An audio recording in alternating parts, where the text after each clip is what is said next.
What do the Raiders do if their franchise quarterback is not currently on the roster? That plus a whole lot more comes up on Tuesday's edition of the Locked On Raiders podcast for June 18th, 2024.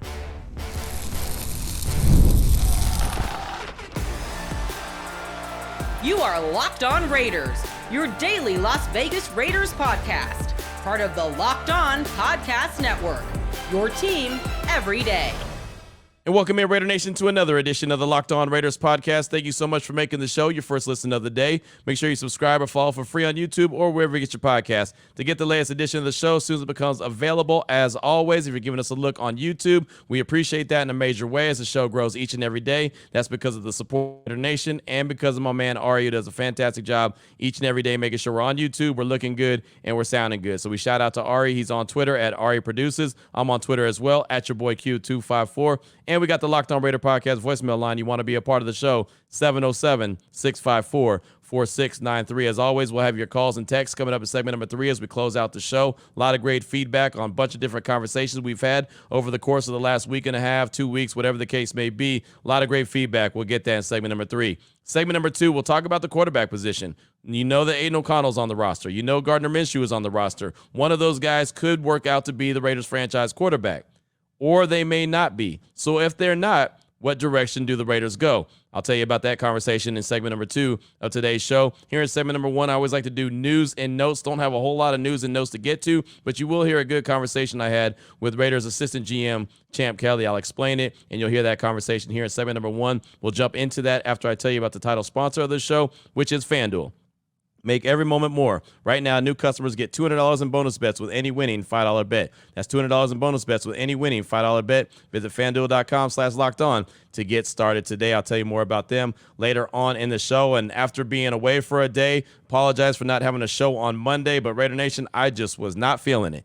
I was just tired. I had no idea. You know when you don't realize how tired you really are until you realize how tired you really are? That's the position I found myself in on Father's Day on Sunday. And shout out to all the fathers out there in Raider Nation who were able to celebrate with their families and loved ones. That's awesome. I just couldn't get it. Couldn't get it done for Monday, so I apologize, but definitely appreciate everyone, bearing with me and understanding the situation, knowing that vacation's coming up this week. It's been a year, gone a year long, really, with no vacation, and I've actually added a lot more onto my plate, and I know that's nothing but excuses, and I apologize for that, but man, I just realized how tired I really was on Sunday, and so wasn't able to knock out a show. But, hey, I'm back better than ever for the next couple of days. Then starting on Thursday, I'll go on vacation. We'll have a bunch of best-of shows, some really good stuff that I've been collecting, so I look forward to that as well, plus getting a little bit of R&R going to my happy place with the wife, which is always Hawaii. So I look forward to that coming up later on this week. But did want to get into a conversation that I had with Raiders assistant GM Champ Kelly. I actually was able to go over to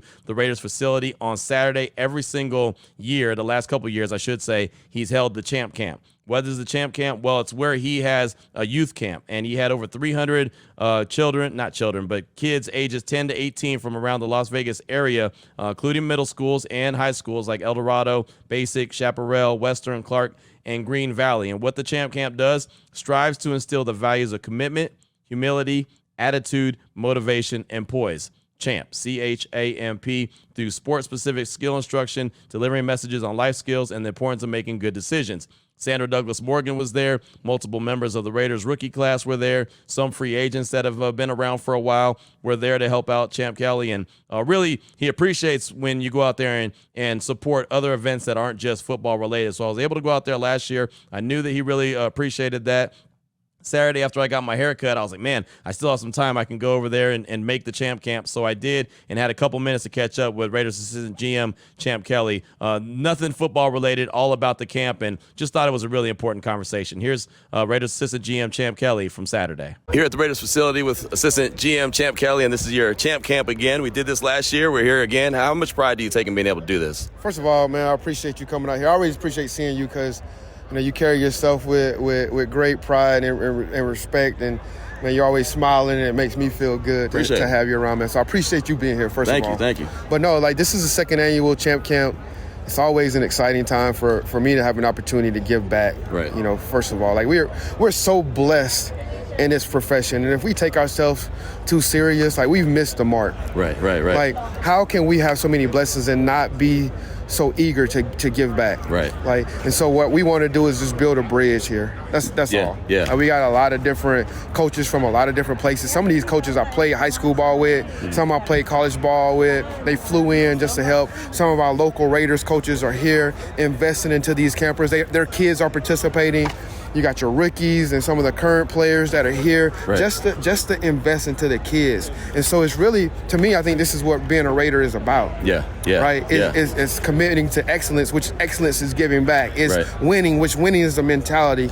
Giving back is winning. And so you get a chance to do all this. And we want these kids to be better at the game of football. We want to be ambassadors of this game. But more importantly, we want them to be able to make great life decisions. And you had an opportunity to speak with the kids, and you were talking about grinding into the dark so you can shine in the light.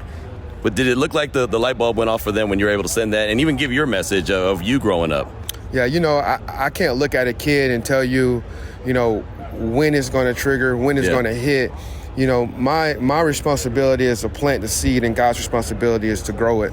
Right. So all we try to do here is provide them with models. Like, the best form of teaching is modeling. And so these kids can see guys that have persevered through life. They've sacrificed, and they've done something to keep going on to allow them to gain the success level that they have, right? And so if you can surround them with enough models that don't just talk about it, that live it every single day, then they'll have the opportunity to know it. Like, I never knew, when I was growing up, I never met an assistant general manager of an NFL team. Right. I didn't get a chance to see that. I wasn't around doctors and lawyers that came to my school. So to be able to be that for someone else, like, now when their parent tells them that, hey, you can go be the president of an NFL team, because Sandra Morgan has done it, the kid can't believe it. They got a chance to actually hear from Sandra Morgan. They say you can be an assistant general manager. Like, I'm standing here as a witness that you can do it. And I think that's the benefit of having a camp such as this. What have you seen from just the kids out here participating, competing, learning, listening, all that? I think the kids are eager to learn. They've been speaking with encouraging words to their teammates and the competitors. They've shown a resiliency. It is hot out here. And they're having fun. We like to tag this camp as real life, real football, but real fun. Like, these kids are having fun. Like, they could be doing something else. They could be home on some apparatus. Some device. But they chose to be here because they want to be better. They want to be around the top 1% of competitors in the world. That's what they want to be around. And so for them to get that opportunity and for them to be here is enriching for me.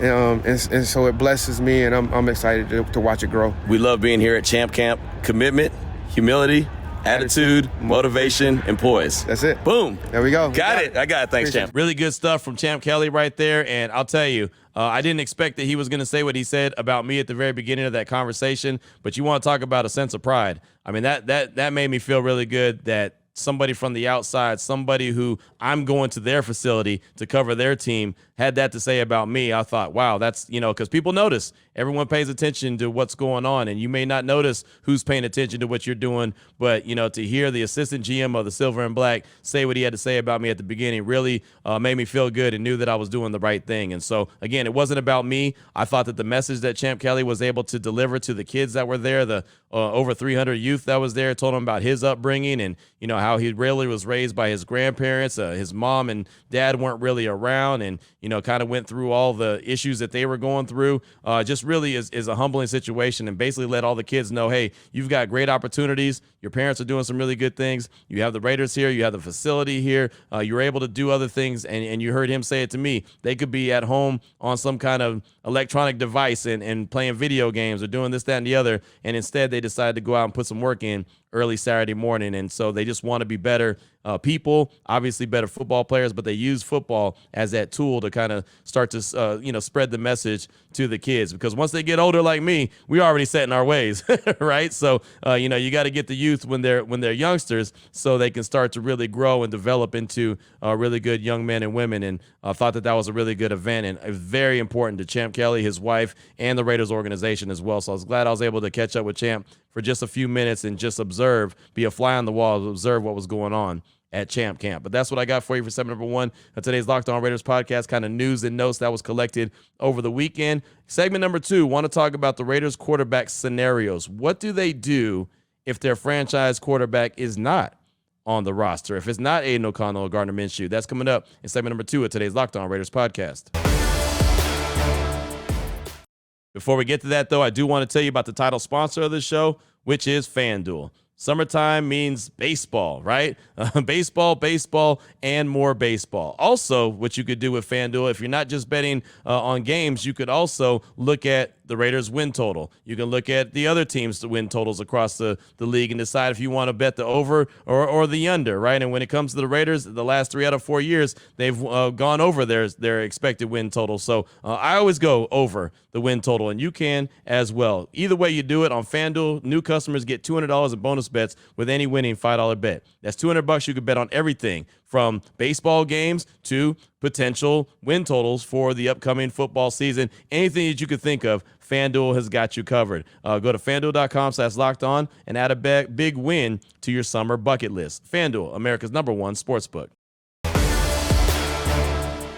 All right, Raider Nation, here we go. Segment number 2 of today's Locked On Raiders podcast. Want to talk about the Raiders quarterback situation just in case the franchise quarterback is not on the current roster. And the deal is you want the Raiders to have their franchise quarterback already. You're hoping, and I'm hoping, that Aiden O'Connell could turn into be that guy. Aiden O'Connell is on the most cost-efficient deal right now. And this started really going through my mind when you saw the deal that Trevor Lawrence signed with the Jaguars, his big, massive contract deal, $275 million with $142 million guaranteed. That plays out to $55 million a season. Right, that's number 2 out of 121 potential quarterbacks. That's the number 2 highest paid contract. Him and Joe Burrow both get paid $55 million a season. So I started thinking about, well, what do the Raiders do? And I've heard names floated out there that they could potentially go and try to get if Aiden O'Connell or Gardner Minshew turns out to not be that guy. And either way I look at it, it's like, I don't know, that's a lot of money. Think about it like this. And again, hopefully Aiden O'Connell or Gardner Minshew, both guys are on very reasonable deals compared to deals that are going on around the league. Aiden O'Connell's on a 4-year, $4.3 million contract value. Like that's the most that his contract could play out to. 4 years, $4.3 million. $915,000 is his base salary this year. What does that play out as far as the top 121 quarterbacks in the league? 80th.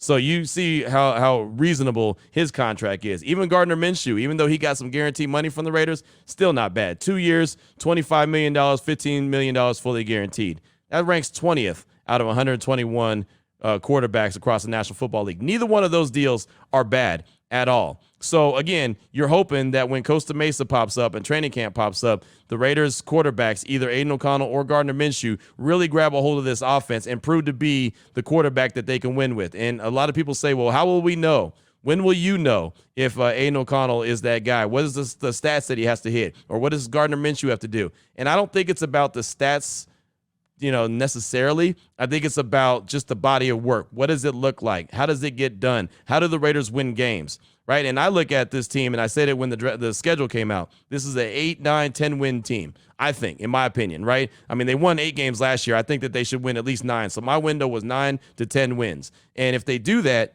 we know that that's going to put them where? 15th, 16th, 17th in the upcoming draft. So they've got some decisions to make if, in fact, they don't like the way that their quarterback plays. Now, if they go and win double-digit games, then maybe one of those quarterbacks look the part and you know that he's a franchise quarterback. If it's Minshew, maybe it's very Gannon-like. If it's Aiden O'Connell, maybe it's very just a rookie quarterback develop-like, right? And that's a really good thing because you want the best. I think the best tool to have in the National Football League is a quarterback on a rookie deal. You have that. Again, $915,000 is his base salary for 2024. That is nothing.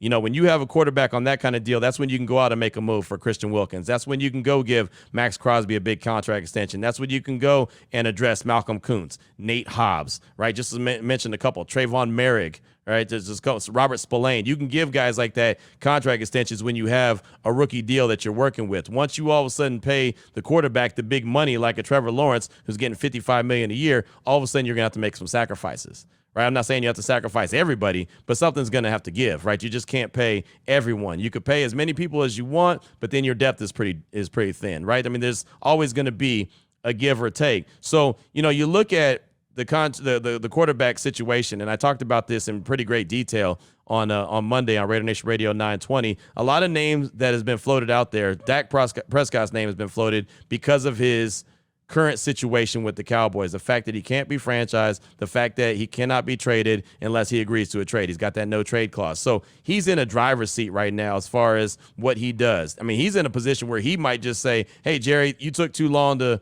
give me a contract extension. Thanks, but no thanks. I'll just hit free agency and go to the highest bidder.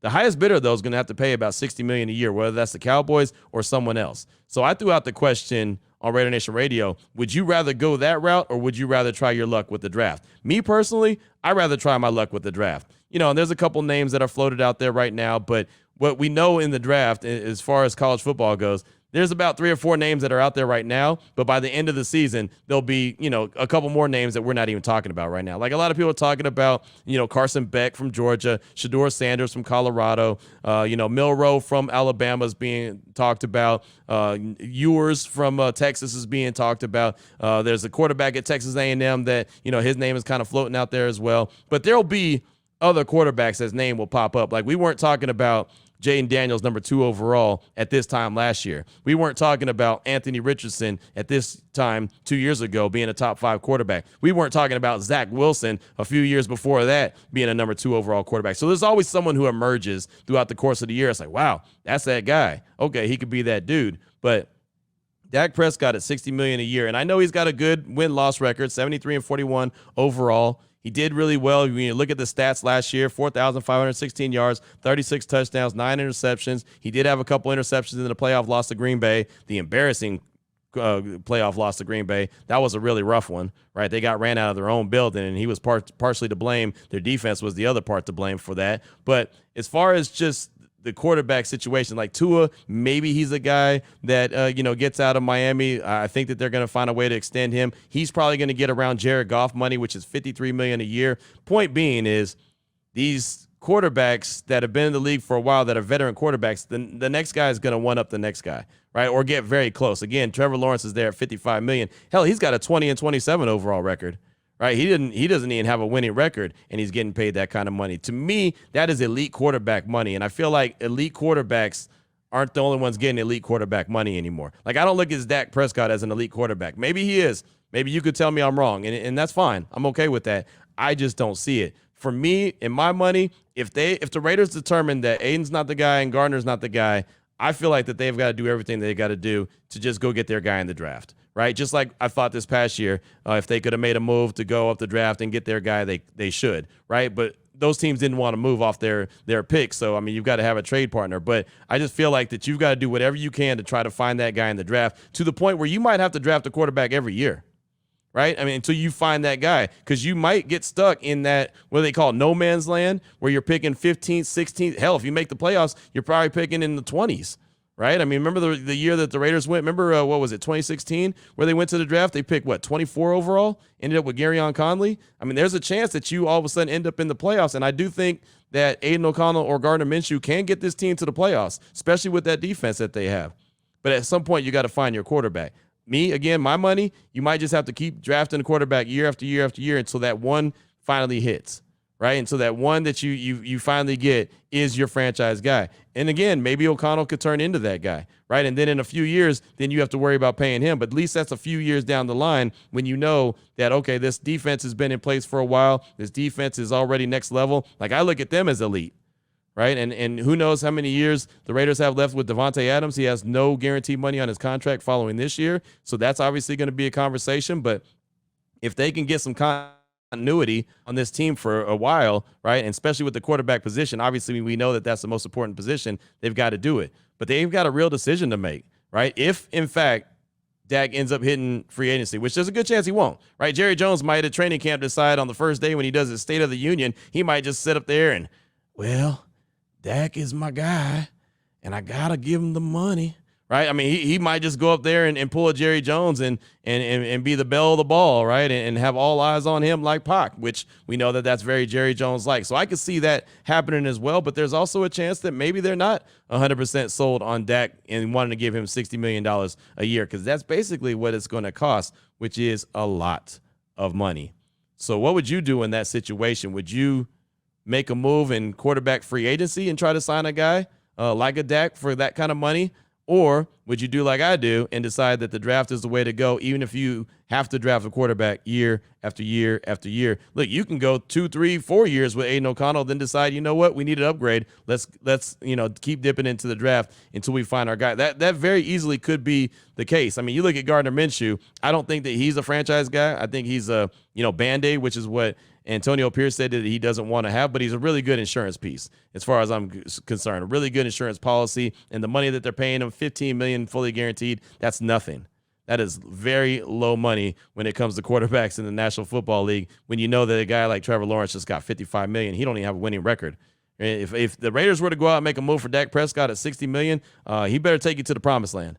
He better get you to the playoffs, but he better take you on a deep run, right, and just about win that thing, because that is a big-time investment for a quarterback. And, again, if you do that, even though the salary cap goes up, even though the streaming rights go up, even though the gambling money is coming in, you're going to lose something. You're going to sacrifice someone if all of a sudden you have to go and pay your quarterback that kind of money. That is the harsh reality of it. Again, you can keep a lot of the pieces that you want, but you can't keep all of them. So you'd have to make some decisions, and you have to hope that the guys that are coming up behind them are developing the way that you need them to and want them to, so you can feel comfortable with letting someone that may be a high-ticket free agent decide to walk, whether that's a Nate, whether that's a Trayvon Merrick, whether that's a Robert Spillane, whether that's a Marcus Epps, right? Those are just a few of the names that are going to be out there and available. And, oh, by the way, at some point, Jack Jones is probably going to need a contract extension as well, because he's making next to nothing. I mean, if he turns out to be the guy that we expect him to be, he's going to be looking for a contract extension sooner rather than later. There's a lot of guys on that defense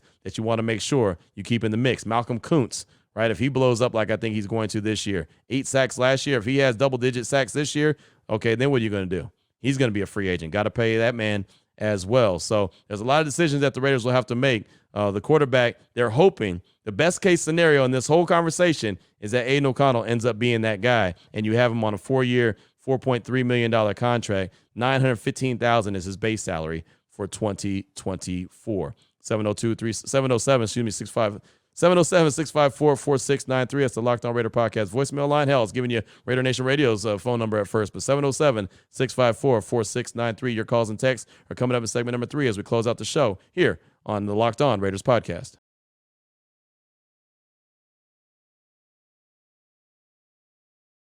Here we go, Raider Nation. Segment number 3 of today's Locked On Raiders podcast. Your calls and texts, draft that Locked On Raider podcast voicemail line, 707-654-4693. Let's start things off with a call from Boyd in Mount Shasta. He's calling real quick to mention the call from Raider Eddie from about a week ago or so, and also my conversation with Marcus Allen and Tim Brown. Here he is, Boyd in Mount Shasta. This is Boyd from Mount Shasta, California.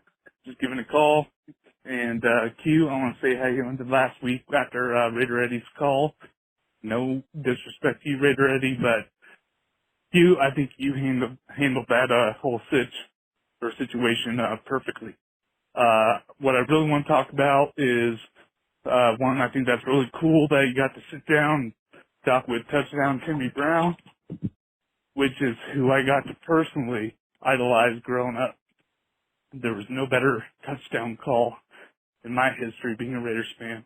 That was that historic. Boyd, thanks so much for the call. Appreciate you. And the thing is, man, I'm never going to come on here and be disrespectful, right? That'll just discourage people from calling in. I don't want to be that guy. Even if, the caller, whoever it is, may have kind of a disrespectful tone towards me, it's okay, right? I mean, I don't mind those kind of conversations. It kind of is what it is, right? You just got to take it with a grain of salt. And like I said, I appreciate all the feedback. So good, bad, ugly, whatever the case may be, it's still, I appreciate everyone chiming in.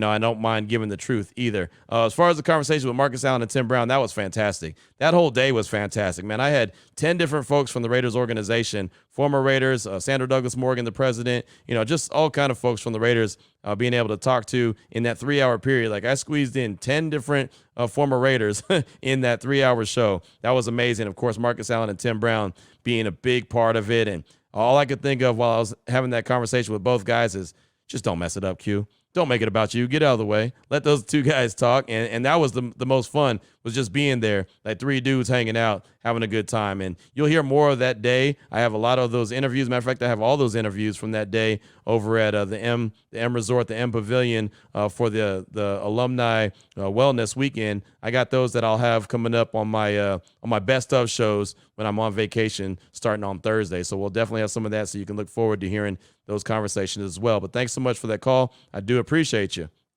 Up next, got a text from Raider Guido Dino in Bakersfield. Guido Dino? I think it's Guido Dino in Bakersfield. There you go. He says, morning, Q. Just a thought for fans out there and wondering maybe a segment to actually explain the new kickoff rules and why lobby will be such a great weapon. I looked it up myself, but thought it'd be interesting to educate other fans. Have a great day. That's Raider Guido Dino from Bakersfield. Thanks for the text. I do appreciate you. And yeah, it's a good idea. It's really a good idea to go ahead and break down the new kickoff rules. And I got to continue to educate myself on it, to be 100% honest. Like, I want to give you the best detailed play-by-play so you know exactly what to expect from the kickoff rule because it is so different. And it's only a one-year thing so far. Now, they could keep it there and have it, be the long-term solution for the NFL, but it's only for this year so far. But I will either get with someone or get it well-versed enough so I feel confident to be able to tell you everything. But the nuts and bolts of it that really stand out to me is the fact that when the team kicks off, they cannot, their kickoff coverage team cannot move until either the ball hits the ground or the receiving team touches the ball. So one of those two. That's why I keep saying if you kick it in the air and let a guy like Trey Tucker or a guy like Dylan Lobby or you let a guy, someone else catch it on the run, most likely they're going to blow by you. Because I don't care how fast you are laterally, man, just to be at a standstill and then all of a sudden have to move and try to chase a guy that's running full speed, that doesn't work out too well, right? And Dylan Lobby, I know that he'll be effective in the kickoff return because he's a guy that's not only fast, but he's strong. So he's able to break some arm tackles that may be there. As I mentioned, guys that are kind of standing still and being able to be a little bit shiftier, guys like that. Like at one point, you just wanted the speedsters to be back there. Now you kind of want the guys that are a little bit bulkier, guys that are a little shifty as well, that can make one cut and then go. Similar to running back in the backfield, right? You put your foot in the dirt, you take that one cut, and then you go get up the field. That's really how Dylan Lobby is gonna butter his bread in this thing. I think Dylan Lobby is gonna be fantastic, but I think you had a great idea, and I'll definitely find someone to bring on the show and really break it down, or like I said, get really well versed to the point where I could just tell you everything that happens play by play, so everyone understands the new kickoff rule. Thanks so much for the suggestion. I do appreciate you. Up next, got a call from Jacob in Hanford. He's calling to talk about the $6 million raise that Max Crosby received earlier this offseason, and he has a question about it. Here he is, Jacob in Hanford. What's up, Q? This is Jacob from Hanford. I had a quick point, just something that kind of popped in my head right now as I'm listening to the show, completely unrelated. But earlier today, I saw that Max Crosby was wearing his signature face mask that last year he was wearing, and he was getting fines for it. And I was thinking back to the raise that he got just a few weeks ago, maybe it was a month ago right now. But it seemed kind of strange to me. I'd never seen anything like that where it wasn't an extension, but the GM just said, yeah, we'll give you an extra $6 million this year and, another $2 million or whatever it was next year. And I'm wondering, do you think Max might have negotiated something, maybe not negotiated, but he might have been talking to AP and how, he's frustrated because they fine him every time he wears that face mask in the game. You think they might have said, we'll pay your fine, basically. And so they fronted him that cash in his contract. They basically said, this is what it's going to cost you to wear that face mask this year. I don't know. That's just something that popped into my head. I don't know how much it would all calculate to. I don't know how much he gets fined for. But I know that would probably well make up for it. You let me know, Q. Let me know if that's even anything of interest. But appreciate everything you do, man. Happy Father's Day. I know it's late, but you take it easy, man. God bless you. Jacob, thanks so much for the call. Appreciate you. And thanks for the Happy Father's Day wishes as well. I do appreciate that. As far as the raise goes, it doesn't have anything to do with his helmet. I just believe it has to do with his contract. Right, his contract, if you really look at it and break it down, it's not that great. I know he just got the contract extension. I know he's under contract through 2026. He's also got some void years on his contract just to kind of, level it out a little bit. But he's not really getting paid like the top guys in the National Football League. Matter of fact, I believe he's 9th as far as edge rushers go, and Max Crosby is a top edge rusher in the league. I mean, hell, you look at the deal that Christian Wilkins signed as a free agent. That's a big-time deal. But check this out. Max Crosby, on the deal that he signed, the contract extension, only had about $26 million guaranteed on his deal. $24 million of that's coming this year. Right. And so they put the $6 million on top of that to give him a little bit of sugar. They added a little bit of, I think $1 million or $2 million onto his contract for next year as well. I do believe that they're going to be addressing his deal sooner rather than later. He has no guaranteed money on his contract after this year.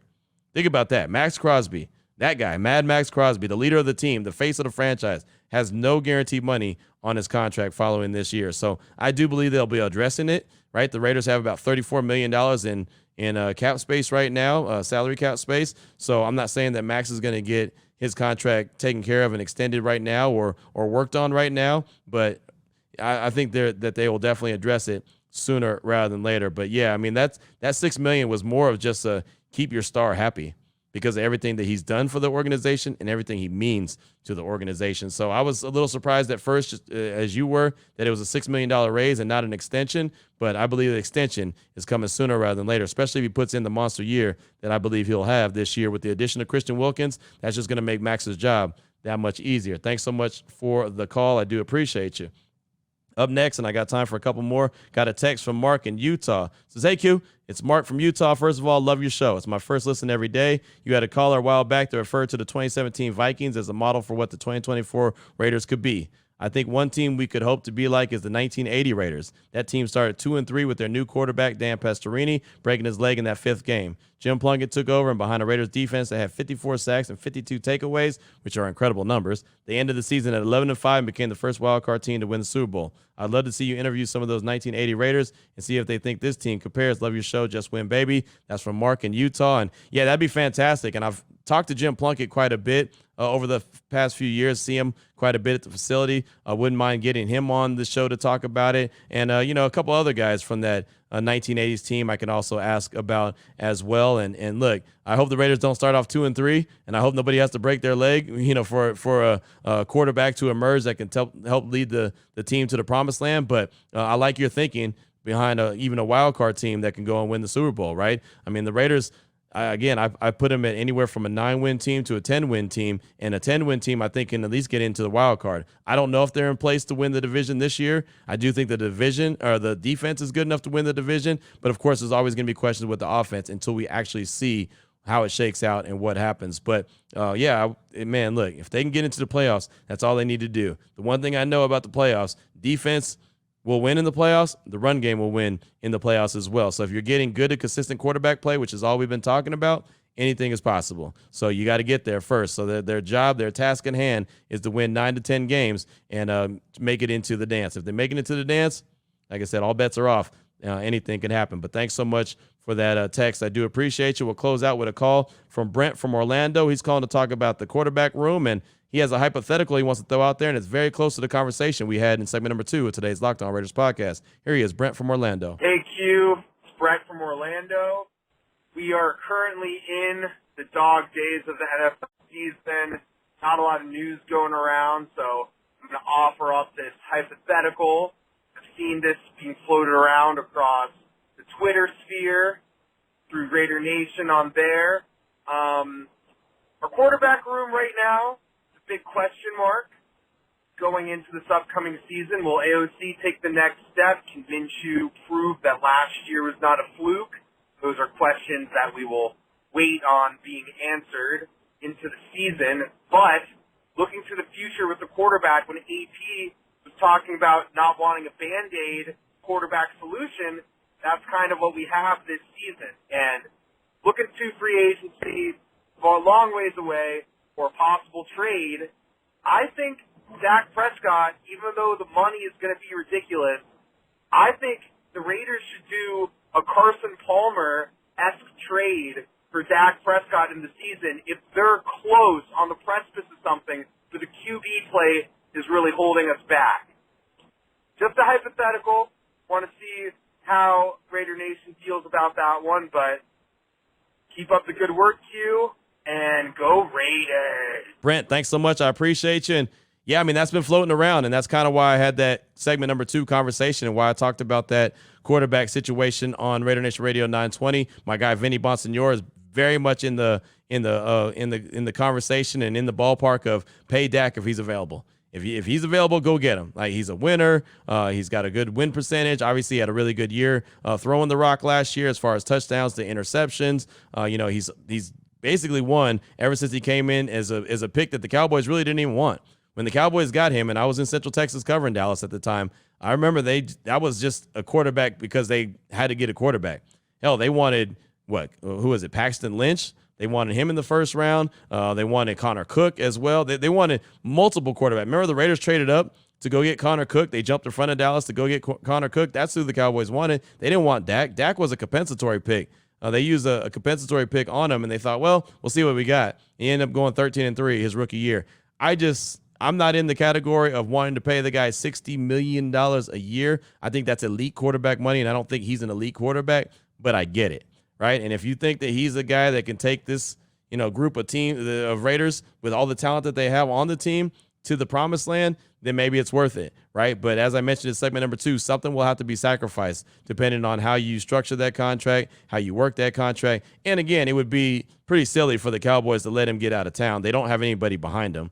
Right? I mean, Trey Lance is not the option. He's on the last year of his deal. They didn't even pick up his 5th-year option. They have Cooper Rush. He's not the answer, right? So then they'd basically be pressing the reset as well and dipping into the draft to go get their guy. But $60 million is a tough pill to swallow. For me, I wouldn't want the Raiders to do it, but that's just me. I know there's others out there that definitely would, so that's why I threw it out there. What would you think? So it's very similar to your hypothetical. I didn't think about a trade like Carson Palmer. I just thought about signing as a free agent. I guess a trade is possible as well. So let me know your thoughts. What would you like doing that? Would you want to do that? Tell me. And anyone else, let me know that as well at 707-654-4693. Got a text from DJ in South Central LA. We'll get to that. We got a couple extra calls as well. We'll get to on tomorrow's show. We'll have plenty of conversation around this subject and more. And then we'll have any news and notes that may pop up as well. Until Wednesday, Raider Nation, take care of yourself, take care of your family, love on your family. Most importantly, as always, just win, baby.